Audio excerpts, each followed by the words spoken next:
Hello everybody. We're doing something a little bit different today. I'm going back kind of towards my roots, which is this game right here. This is Planet Zoo. It's something that I played a lot when it first came out. I actually played it in early release and beta testing as well. Um, and I think it's a really good game. I enjoy it a lot. It's a builder game. You build your zoo. Something I really enjoy. However, I am not nearly as talented at this as a lot of other people in the community are. And so I figured if I'm just going around building things, they're not going to be nearly as good as a lot of what people build, as you can see behind me. So I reached out to a couple of people on YouTube who I think make really good zoos. And I said, hey, I would like to do reviews of your zoos from a practical standpoint, because I used to be a zookeeper. I know how all of the background, behind the scenes stuff works. I know a lot of the animal welfare things, and just do reviews, kind of see what I think your zoos would need to change to be an actual real life working zoo. Because obviously, like, this is insanely well made. You can tell just by looking at all the trees in the background. I mean, there's a giant statue that is made up of individual pieces here. This looks amazing. I got permission from Leaf, one of the YouTube creators. I'll have his link down in the comment section, or not comment, description. I got permission from Leaf to do this with his zoo. This is San Cabrillo Zoo, I believe. But I got permission from him. I think the guy does insane work. It looks amazing. So we're just going to look at it in a practical standpoint. Whereas if this was a real zoo, what would have to change? What would we have to do a little differently with construction and things like that? So yep, as I said before, San Cabrillo Zoo. And again, it looks amazing. We have our little ticket counters. And most of my zoo experience is from the... Oh, that looks really good up there. Well done. Is from the animal side, so I won't necessarily have a whole lot to say about the guest experience type. The guest experience, just parts of the zoo. I might have little nitpicky things that I know about, like this path here. If it was actually something that was used, you'd probably want signs or gates or something to prevent guests from going back there, because guests do that all the time. As someone who used to work at a zoo, the amount of times I found guests where they were not supposed to be was ridiculous. But anyway, you come down these nice ramps, and you get straight into the first exhibit, straight basically across the street. It looks like we got this nice big bus tour street going. Somewhere else doesn't look like he's quite done with it yet, so we won't mess with that too much. But we have a flamingo exhibit. First thing that I noticed is this island right here in the middle. And this island, aside from looking really good, is actually super important. So a lot of waterfowl will actually choose to rest down on islands like this overnight, opposed to on like the shores or things like that. A lot of times, especially with larger ones like flamingos, they won't have the ability to go roost in trees like a lot of smaller birds. So they'll find small little sandbar areas like this, and the reason for that is that, especially if it's deep water in between, which this one in specific is not, but that's fine. It's more practical for the keepers to get across this if it's not. But the reason is so that they can be on this island, and they will hear anything trying to come hunt them when it's going through the water. So if a predator is coming after any of them while they're sleeping on the island, they will make a lot of noise. The second reason why I really like this is it's got this fake kind of mud texture to it, which is super important. A lot of zoos don't do that correctly, but because flamingos' feet are webbed in such a way, they dry out so fast. And so if you've just got all of this type of grassy and sandy stuff, like this helps a little bit with keeping their feet from drying out, but mud is super important for Really, really good for their feet. So, well done with that. One of the other things that I'm seeing is I don't think the flamingos could really get out through any of this part, although I don't know where the border is back here, but they would probably they're not huge about running through foliage like this, but I've seen it happen. So you'd want to make sure that the wall actually extended probably across to this rock and over here. Yeah. I'm assuming this is just a practicality to get the zookeepers to actually go in and feed them. Yeah. So we'll ignore this a little bit. That's just trying to get the game to work. Okay, what is my camera doing?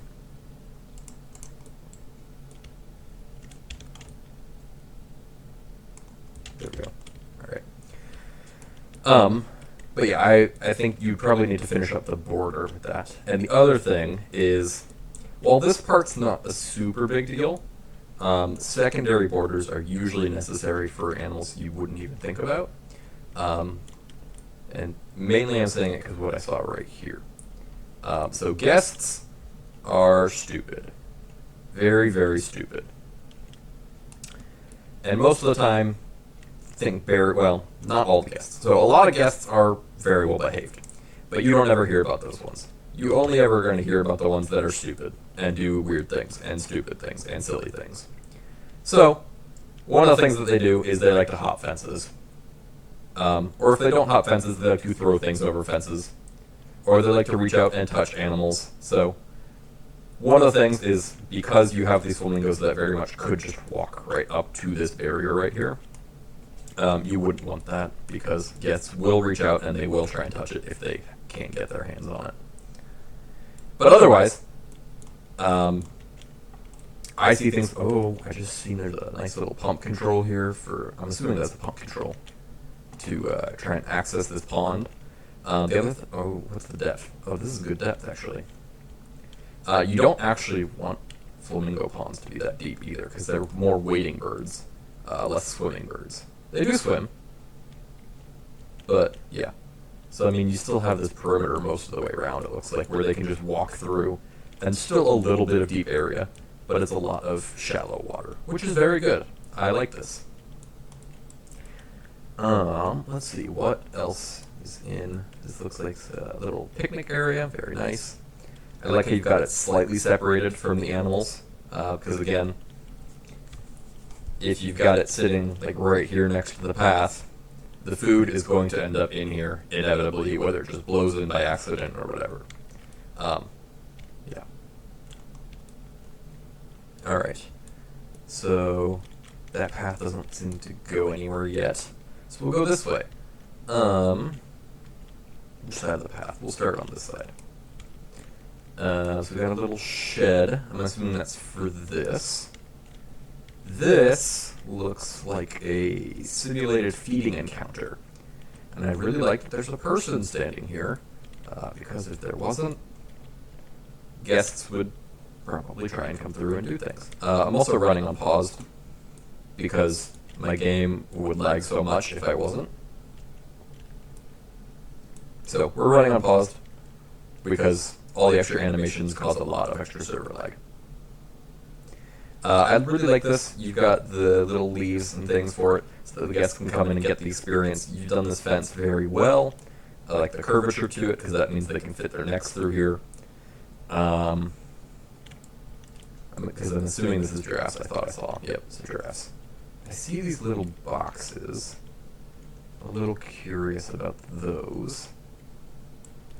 You do have the indented wall, which is good. So with a lot of hoof stock, you want to put this lowered wall so that the animals are mostly going to spend time up here on this plane. But as you lower the plane, that means that it's more height for them to get out. The one thing I am seeing is right here on the end, it gets back up high, which you did have to do to make this a feasible space here. But this seems really low to me. Let's grab... Nope. This. Nope. This. Let's grab a 1 meter log. So yeah, I'd say this is... here's probably the highest. This is probably about 2 feet, or 2/3 of a meter, depending on what audience you are viewing from. Oh, no, that's the wrong button. Which is not a whole lot. So I'd say that if a giraffe wanted to, it probably could just step right over. Now these hedges are probably going to help prevent that. Because a lot of the deal is visual barrier. So giraffes are going to look where their eye level says, and if it looks like they can get over it from up here, they're probably going to try and go over it. So if you had something kind of up higher, like sun canopies or something blocking, like over this specific section, I think that would actually help a lot. Because they would be looking more at the sun canopy things and say, oh, well, there's something blocking that. I can't try and get over it. I have had experience with a giraffe saying, oh, my head goes over this, therefore I can go over this. And he did. He was fine. There was nothing bad that happened to him. But, yeah. I like how we have this little gate in the middle so that you can separate off the paddock into 2 parts. So that you can move the giraffes over here or move them over here, close down this little middle section, and clean the other half. Or you could put them back in their barn. So the entire zoo seems to be in a pretty dry, arid, tropical climate, so I'm assuming that we're not worried about winters. Oh, we have gazelles back here as well. I'm wondering if this is supposed to be a joint habitat. That would make sense with the boxes now. Okay. So now that I'm thinking about this being a joint habitat, this down here, gazelles would absolutely get out of this section. They would just jump straight over this. They could probably vault the bushes as well. The rest of it is probably high enough, especially back here where you got the double barrier. This, again, very good because the giraffes are going to see this and just kind of say, no. And the same thing with the gazelles. They're going to be looking. Their eye line's probably going to be actually on about the top of this wall. So they're not really going to be looking at jumping over the wall because it's tall to them, even though they very much have the leg power to do so. I guess the gazelles could technically slip through here. But, again, it's kind of a building functionality thing. The game says, though they can't get through there, so you're not putting them in there. The rest of this wall, though, this entire section here looks really, really good. But the gazelles with these boxes actually makes a lot of sense. So when you have multiple species of animals in the same area, you have to think about how you're going to feed them. Giraffes can eat from the ground, they can eat from medium level, and they can eat from the high level, like these. Gazelles, like the Dama gazelles that we have in here, can pretty much only eat from the ground and from the very, very low level. So that's why I think these boxes are actually super smart. I don't know if this is what they're designed for, but this would be someplace you could put the gazelle's food in here, and the giraffes couldn't really get to it. They could still bend themselves down and probably contort their necks around to stuff their big mugs in there. Big old lovable mugs. But it's not really something they would do. So that would be a way that you could easily feed your giraffes some food, or not giraffes, you could feed your giraffes up here and make sure that they're trying to go after this food and feed your gazelles down in these hidey holes. And that's actually really smart. Well done. Let's see. We got a pool here. I don't think I see anything weird with looking with the pool. Another little pump looking system. I like how you kind of put it partway behind that rock. I think this holding's pretty good. I like how you've got kind of this, so I guess there probably wouldn't be actual pillars in the animal holding areas, but I think that's kind of just part of the building thing. And where was I going with this? I like that you've got multiple parts. So animal holding spaces, you will always usually have a minimum of 2 to 3 sections. I've worked in places that have less animal holding spaces than that, and it sucks. So if you have animal holdings, I think a minimum of 3 is probably the best practice. And the reason for that is you have the main space that you can either give them access to throughout the day, or that they just always have access to when they're locked inside, or usually have access to.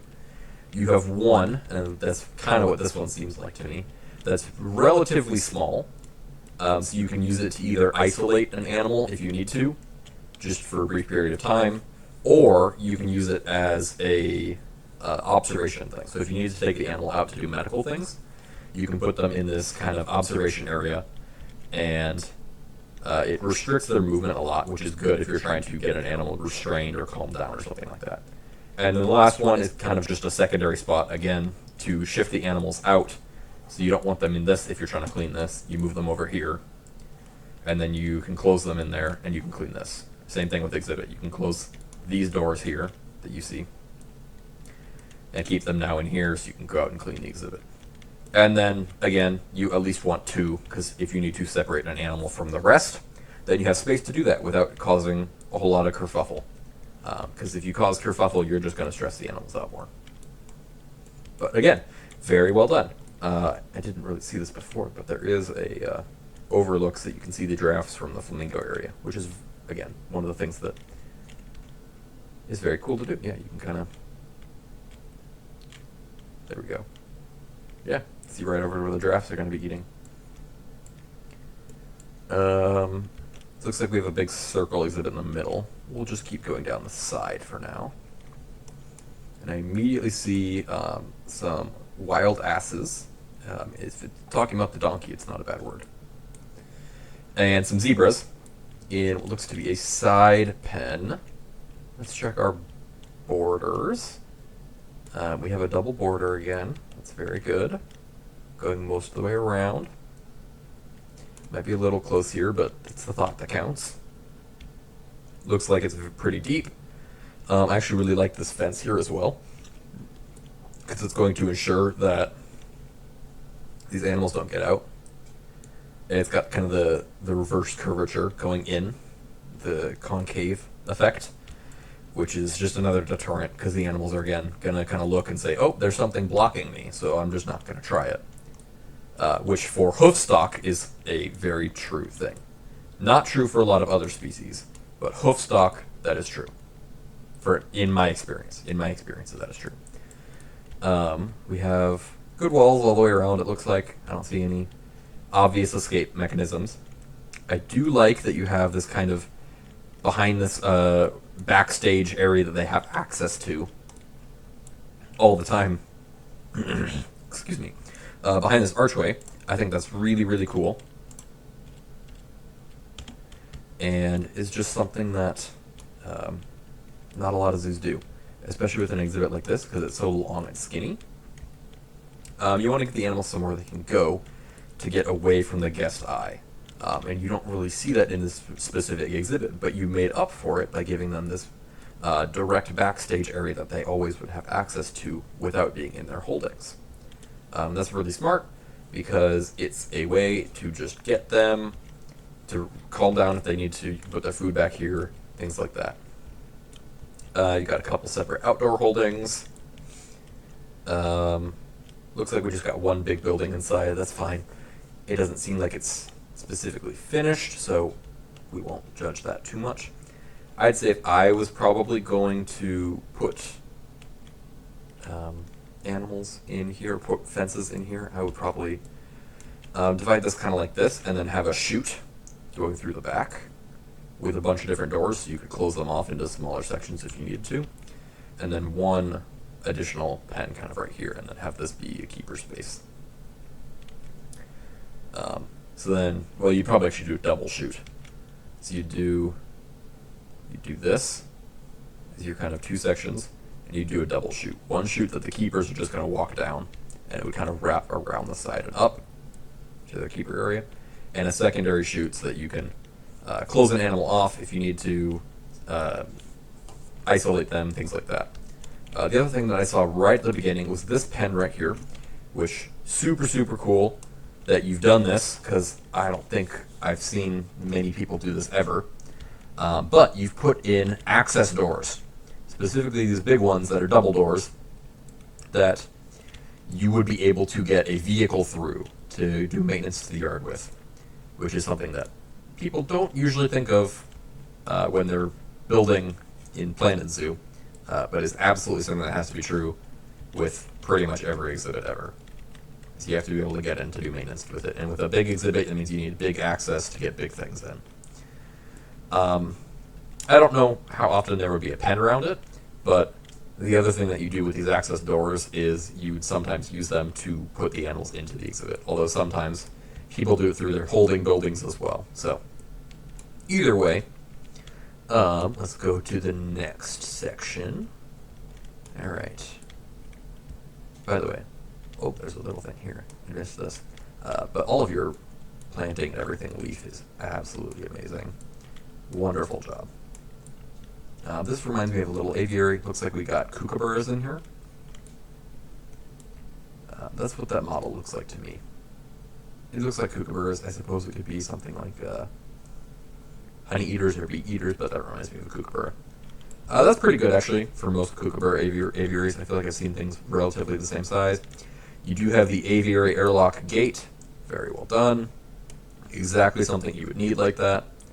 I've actually seen before where they put like a side section on it back here as well. So you can actually train the kookaburras to come back into this section back here. And it'd just be like copying this over and extending it for the entire thing. You can train them to come back here so that you can go in and clean without them pestering you. Because kookaburras, they're not like going to cause any major damage, but they can be annoying if they want to be. They can go down and they can peck at you and things like that. So having the extra space is not a bad thing. But there's plenty of branches, things like that. One of the big things that I always see with arboreal animals is not having enough headroom, enough vertical space. So vertical space, super important with anything that flies, anything that climbs, things like that. But this looks pretty good. You've got a roof over the top, which is another really important thing with aviaries, is you want to make sure there's plenty of shade. Birds can overheat a lot, so shade like that is very good. And over here, I saw that we have African crested porcupines, African bush porcupines. First glance, I don't see anything that's standing out as like blatantly incorrect aside from the fact that there's 3 of them. I don't think I've ever heard of a zoo housing 3 together, aside from if they're juveniles, and these are all adult models here. But again, that could just be the game being. I'm pressing all the wrong buttons. This could just be the game being the game, having progressed while you worked on other things. I really like how you got the burrow in the back, camouflage to look like it's kind of natural, part of a fallen tree, things like that. Really well done. I liked right at the beginning how you had this, you have your double barrier, but you had the access gate here as well, so that you can get your keepers to come in and go through this. I wouldn't actually use this gate if the animals are in here, but I saw there's a little... Oh, this is another access gate. Okay. So yeah, I would use this gate if the animals are in here, because this gate is right up front where the public is, and little animals, like, you could probably go in with porcupines like this. I've seen people do it before. I've done it with smaller porcupines before. I've never done it with the big African cresteds. But I know that animals do like, especially if they're used to you and used to working with people, they will slip through gaps as you're opening doors, so they'll be waiting by the door and things like that. And it's just better to not have the porcupine be back here. If they're going to do that, it'd be better to have them do it in this space back here, but obviously that means you need to have this space porcupine-proof as well. Yeah. Just more things to think about. I don't see a specific back holding area, which is fine. Again, as long as you are able to separate them out as needed, you could crate train them. Maybe there's a mechanism in the burrow so you can lock them in the burrow, things like that. Is there any little aviaries that I missed? Or was it just the one? Okay. I think we're just I mean, there's aviaries here, but... Okay. There's people in here. So what is... Oh, fennec foxes. Okay. Fennec foxes. So it looks like you've got closed up all the way through. I like how you've got the incline. That's going to help with things falling on the top. I really like how you've got the tarps on the top as well. Because as we mentioned before, you want shade in aviaries like this, especially because these are small enough that you can't necessarily have a whole lot of plant life in them. So shade is really, really good. I see we got rocks. Rocks are good. These are actually predators from the Sahara, which the Sahara is only about a fifth covered in sand dunes. It's mostly actually a lot of rocks like this, rocks and dry ground, like you're kind of imitating. If I was going to improve it, I probably would put a little bit more rocks in here so that they have a place to hide from the public, because like they kind of have it back here, but these are tiny little areas. I would kind of put one built up on this side, I think, partway up there, maybe up like here on the mesh, so they can just hide on the other side down here or along the bottom or somewhere. Or maybe put a den going into the rock from down here or something like that. Space isn't too bad. This is about the size I feel like I've seen for a lot of zoos, what they do for their phonic fox space, so I don't think that's too much of an issue. If you just wanted other ideas, you could always take these types of tarps and also hang them down the back. So you would just basically copy this over and fold it down the back. Just give additional shade, kind of break up the background a little bit, make it look different colors, things like that. And there's a second exhibit over here. I see there's bowls. Looks relatively similar to the first. I just don't see. Is there anything in here? Habitat. There's nothing in here. Okay. I guess we'll kind of assume it's another fennec fox habitat. It looks relatively similar. I'd say probably about the same thing as what I said before. I think it looks really good. More space than a lot of fennec fox. It's a little smaller. It's still good space though. It looks like we have shared back holding access area with the porcupines and shared access with. By the way, fences like this are super. This is what I'm kind of talking about, where you need this to prevent the guests from going here. Because if guests can see back to all of your mess that you're making, they'll look back there. And it's obviously better to have them not look at that. In here, we have another unfinished building, so we're just going to ignore that. And I'm not missing any aviaries. In here, we have cheetahs. Okay. So we have two cheetahs.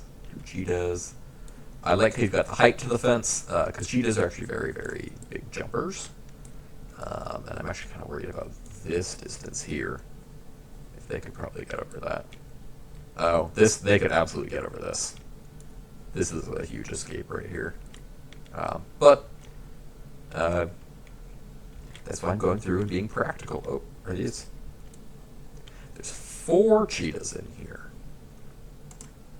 Now I got a female. And so most of these animals, I think, are going to say hungry and dehydrated when I'm looking at them. That's because a lot of people, especially the people who build really, really intricate stuff like this, tend to set their game settings so that they don't have to do a lot of the animal care stuff and they can just focus on the building stuff. Which, if that's how you want to play, that's how you want to play. I'm not going to mess with it. But that's why all these alerts are popping up on the side as well. So it looks like we have 4 cheetahs together. So the only time you would see 4 females specifically, and the true is with males, is if they are a family group. And that would be because they were all sisters. And it's absolutely something that would happen to have groups of 4 sisters. I know that there's been groups 5, 6, 7, 8 in captivity just in North America alone. So yeah, 4 is not at all unreasonable, 4 adult sisters, and you could cohabitate them if they were together for their entire lives. If you separate out adults, then you wouldn't be able to reintroduce them. but as long as it's 4 sisters that grew up together, that's absolutely something they could do. I am kind of liking how much space you got. It's a little bit dry and rocky, so they're not really going to want to run where it's super rocky like this. They still will, but it's not going to be as good for their feet and for their health. So they're going to want more grass. It's just better for their feet overall. It just flat is. I like how you've got the rock structures to hide in. Very good for them to have places to get out of the shade. And again, you've got all these trees back behind that can also provide shade and overhangs. Bushes they can go hide in.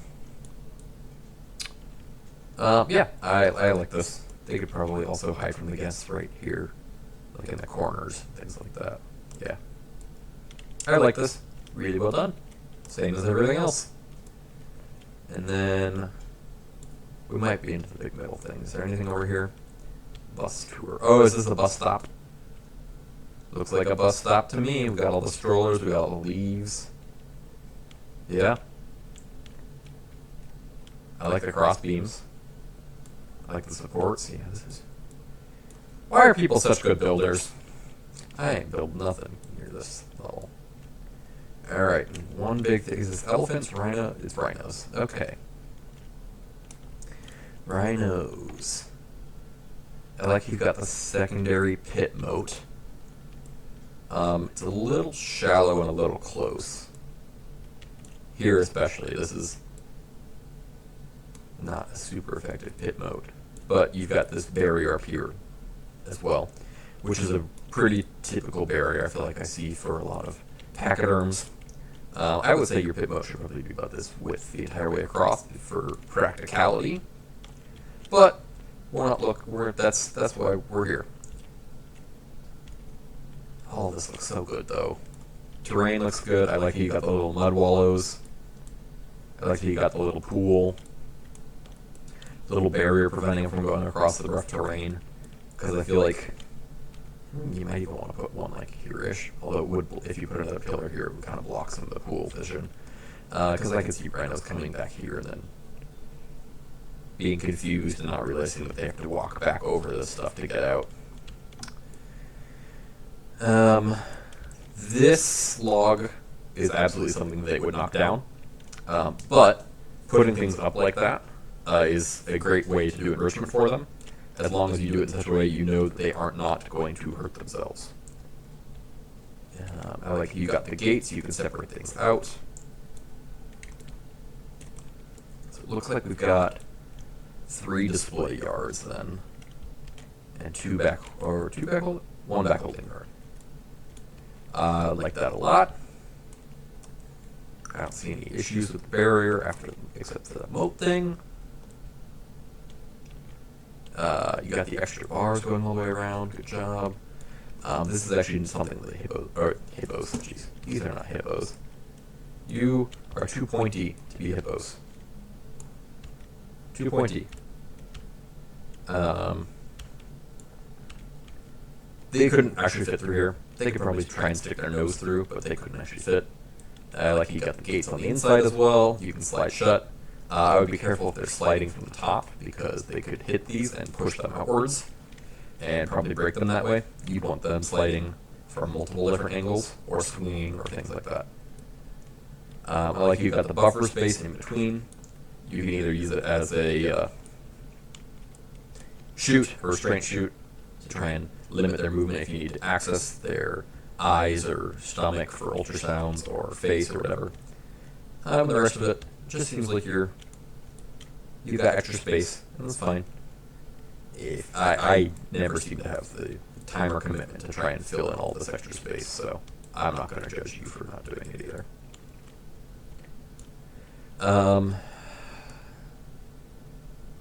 These look like black rhinos to me. Their mouths are very short.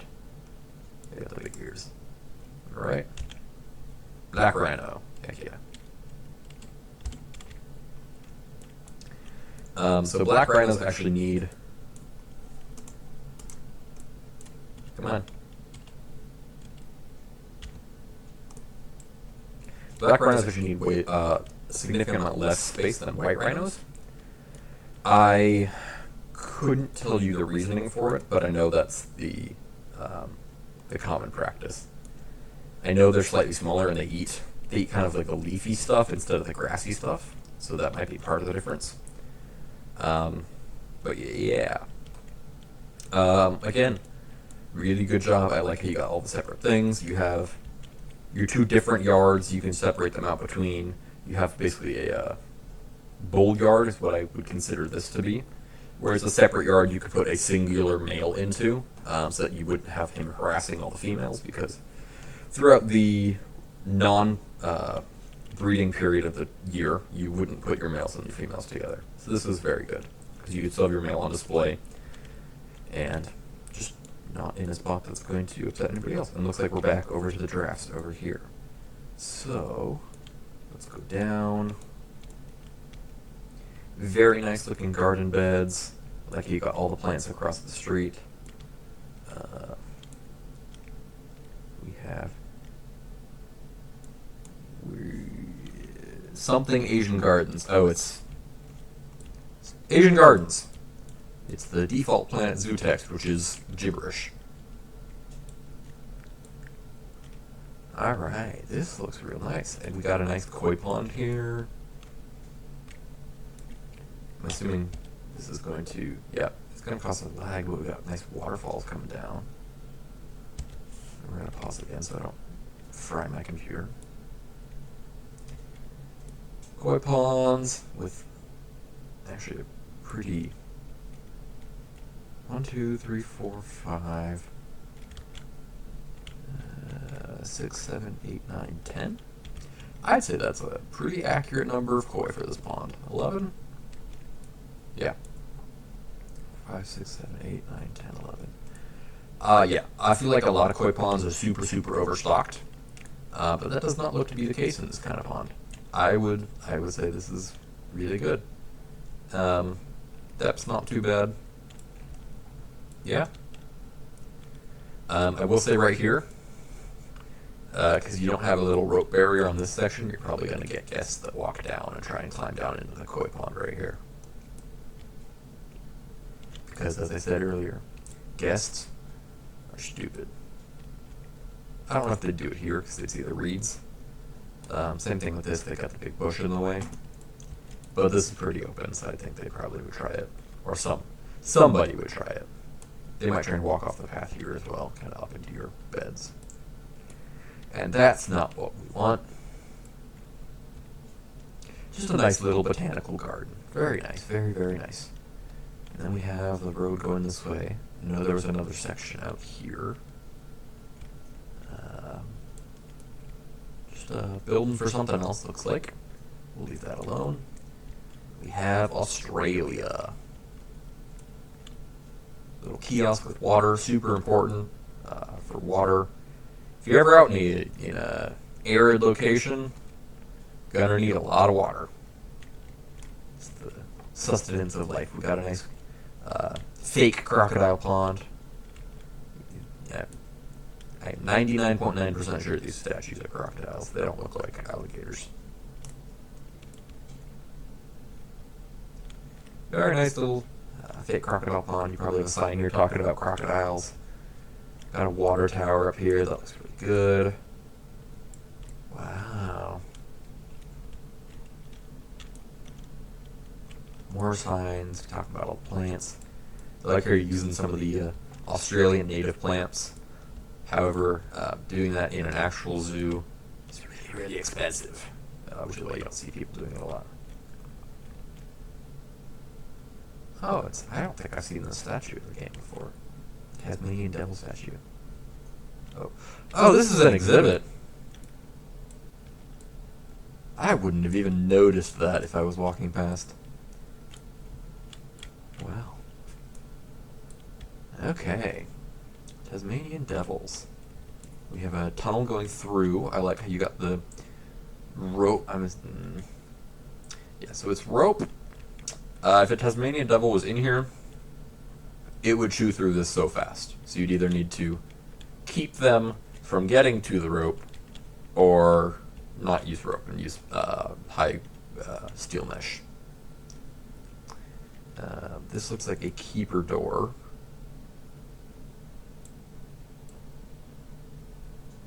I don't think you're supposed to be there, but that's a good example of animals get to where you don't think they're supposed to be able to get to. So yeah, they can get through here, and then you got a code blue. Actually, that's depending on which Tasmanian devil it is. It probably might be a code red. So yeah, you got animal escapes through here. I don't know how they got over this wall, but that's probably right here. They could get up this. I'm pretty sure. I've never worked with Tassie devils, but they strike me as being able to get up here. This looks to me like it's just a keeper access door instead of a animal holding. So I'm wondering if there's something over here that might indicate otherwise. This seems like it might be a little bit of a shallow incline, and they're definitely bordering this rope here, so they would chew through that.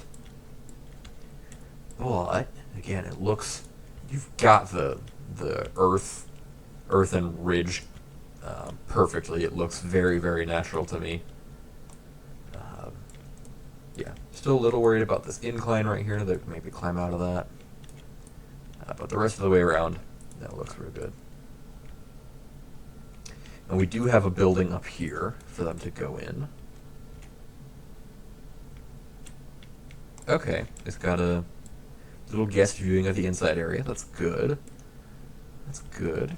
Usually, you're going to want, if you have a guest indoor viewing, you're going to want multiple. So they have an indoor viewing area and an indoor holding area so that you can separate them out. What's this? Oh, I've never seen rope swings like that before. That's cool.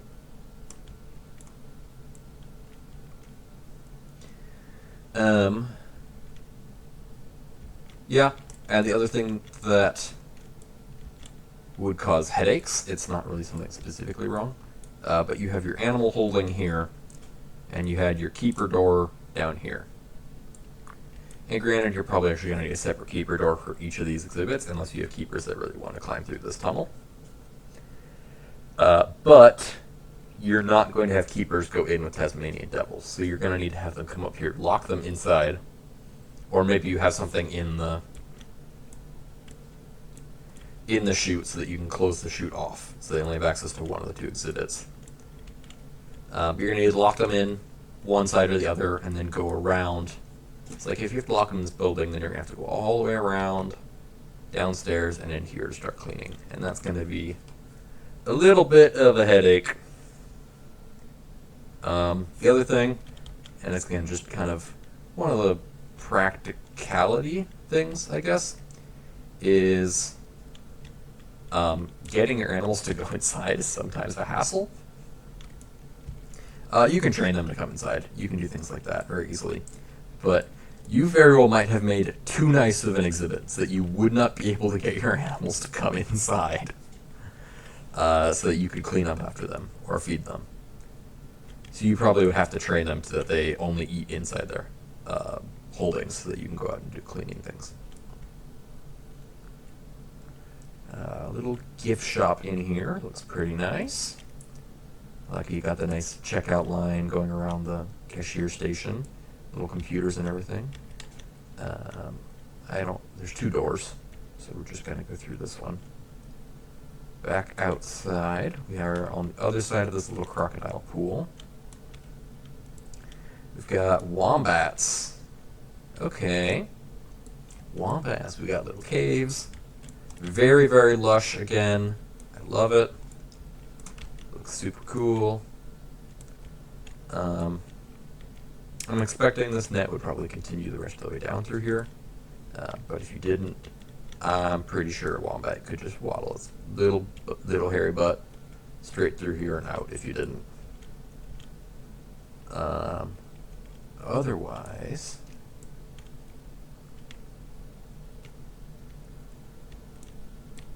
I don't know what the height is right here. It might be able to climb over this little bridge as well.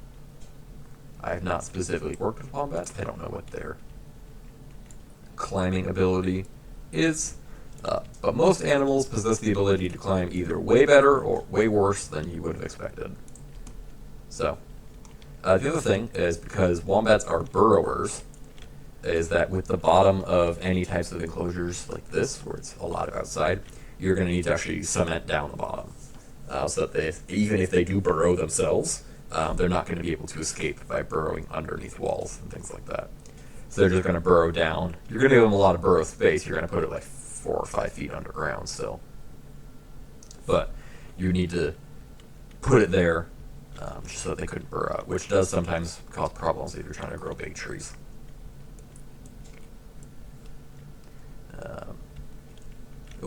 Just another unfinished back holding thing. Same type of thing that I've been saying for most of the thing. If I was putting back holding together, I probably would put 2 or 3 different areas, just so you could separate animals out if you need to.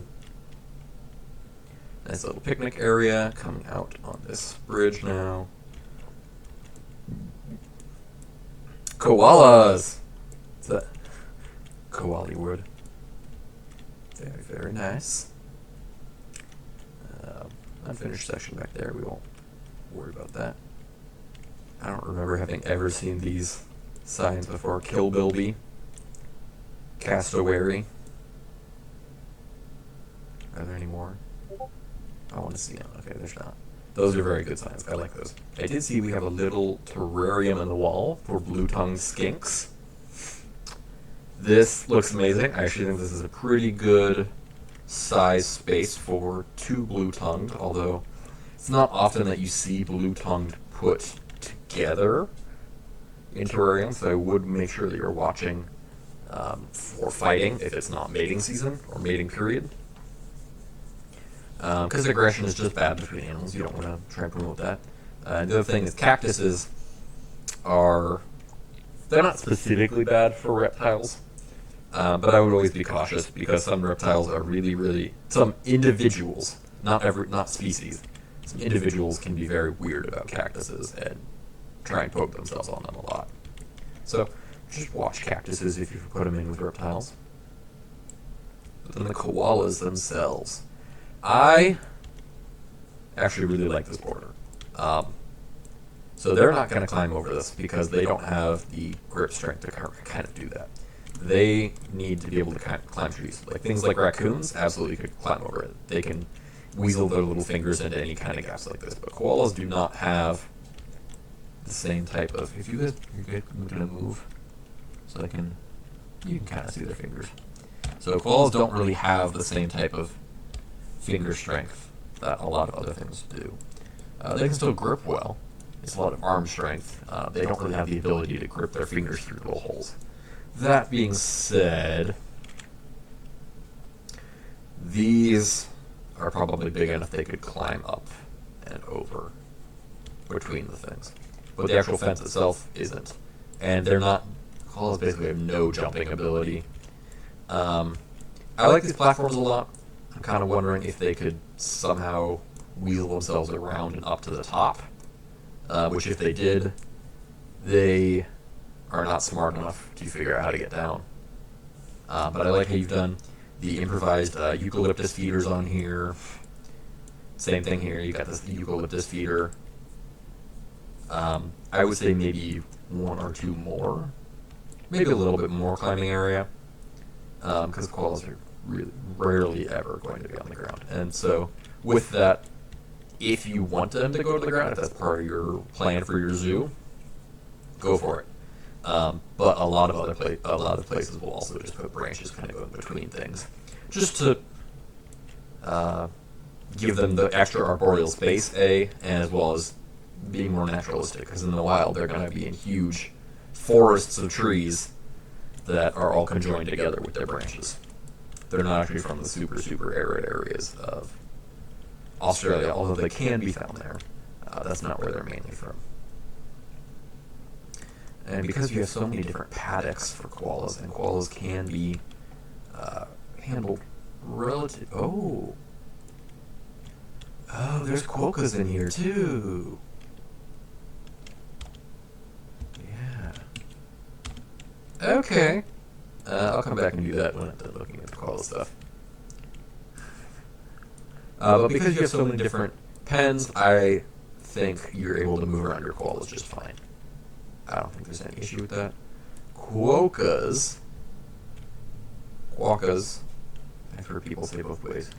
Now I actually have to check the perimeter. Because koalas... I would be flabbergasted if koalas were able to get out of here, even with these rock walls. They're not big on climbing rocks. They might try and climb roots, but I doubt it. I don't think the quokkas could get out of here either. Well, maybe they could go up this incline. It's a little shallow there. But again, I wouldn't have even noticed those guys were in here. I mean, there's plenty of spaces for them to hide. They got the logs.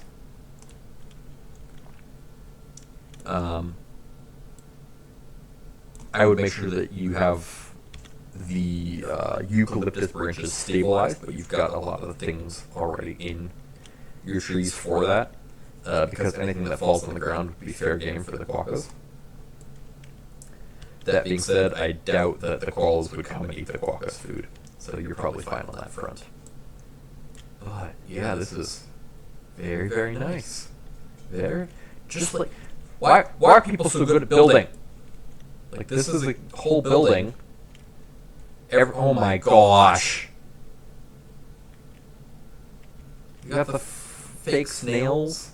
Oh, those are paintings, but you got the overhead. Why are people so good at this? My stuff's not. Alright. Platypi. So another thing. Remember our slogan. Guests are dumb. How does this line up with a guest camera? I think a guest could probably reach their hands over here and throw things in here. You might be thinking, but that's above their head, so they won't throw things in there. I have found guests who have gone into our turtle pond, taken turtles out, and thrown them into other enclosures that had barriers higher than this. So, guests absolutely will. But, back to the platypuses. Platypi. I like how you got a nice pond here. You got a second pond up here that's a lot deeper, I'm assuming. Yup. Very nice. It's got all the logs and things in it. You don't want the perfectly clear water with platypus because it's just better. It's weird, but colored water is actually slightly, like, for fishes, especially if you were going to stock these pools, which I don't think you would. But it's actually better to have slightly colored water than perfectly clear water. It's got more antioxidants and nutrients and minerals and ammonia and all the things that you need, nitrates, all those extra things that you need in pools. Again, no specifically filled out back holding space, although it looks like there maybe was going to be some at some point. So I won't specifically bother with it. I do know that zoos will build like nest boxes in the back, so they'll build big wooden boxes so they can slide a door on one side down and just kind of close the platypuses in those boxes, which means they can then access everything else. Because platypuses do have venomous spurs on their legs, specifically the males. The females, I don't believe the females have them at all.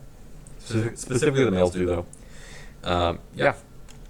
But again, so cool.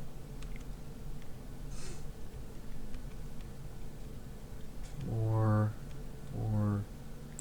Alright, looks like we got some,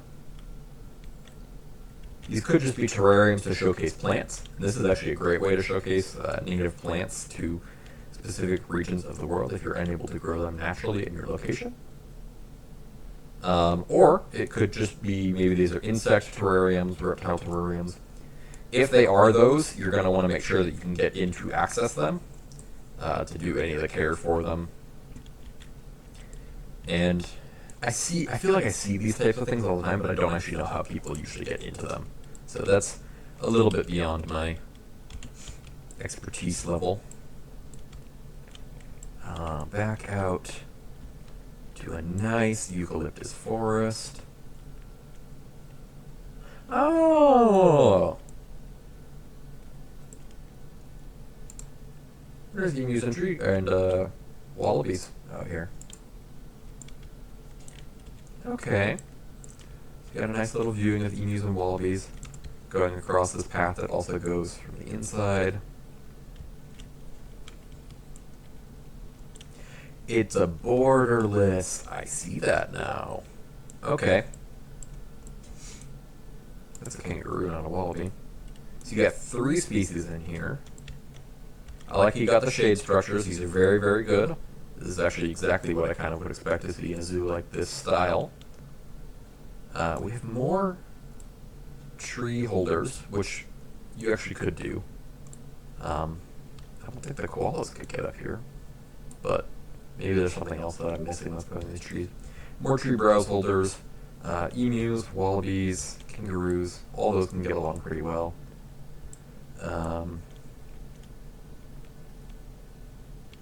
I am kind of, so this is the wombats, this is the koalas. So the couple spots that I looked at before, of this incline here, and I think it was this spot over here with the wombats, yeah. I think you would absolutely get wallabies and regular kangaroos coming down through there. I keep trying to say tree kangaroos, but this is not where you would find tree kangaroos. Regular kangaroos, I think, would get down into there. But I do like how you've got the effectively no border going all the way across. It really helps with the immersion of these types of exhibits. Plenty of shade, which is good because I see kangaroos bedding down in this type of bushy stuff all the time. You got access areas in here. I'm assuming it's same type of thing, where you just don't have time to do all the stuff inside. Because you have 3 different species, I would say you're going to want at least 4 different holding areas. And now as everyone's hearing this, they're realizing where all the space in zoos comes from, because you need to have so much extra holding space for animals. It's actually kind of ridiculous how much extra holding space you need. But, again, this is amazing. And I think that's the last little bit, because it goes back to this building, and we kind of went through all that. So, Leaf, this is an insane zoo here at San Cabrillo Zoo. This is ridiculous. You did such a good job with this. I liked everything, and really I had very minimal nitpicky notes where I was just kind of finding whatever I could. I had to be really specific with some of that stuff. Yeah, that's a really, really good zoo. I think you've done a really good job. And I wish, I can't wait to see what you do next. I will probably be making some more of these videos at some point. If you guys like them, that's good, I suppose. And I will go ahead and sign out now. I'll put Lee's channel down in the description so you guys can go check him out and see all of his building thoughts and everything for these types of zoos. And once again, thank you for watching my video.